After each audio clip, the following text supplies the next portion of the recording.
حجۃ الوداع میں رسول اللہ صلی اللہ علیہ وسلم لوگوں کے مسائل دریافت کرنے کی وجہ سے منا میں ٹھہر گئے تو ایک شخص آیا اور اس نے کہا کہ میں نے بے خبری میں ذبح کرنے سے پہلے سر مڈا لیا۔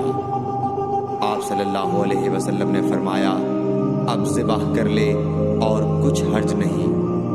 پھر دوسرا آدمی آیا، اس نے کہا کہ میں نے بے خبری میں رمی کرنے سے پہلے قربانی کر لی۔ آپ صلی اللہ علیہ وآلہ وسلم نے فرمایا اب رمی کر لے اور پہلے کر دینے سے کچھ حرج نہیں۔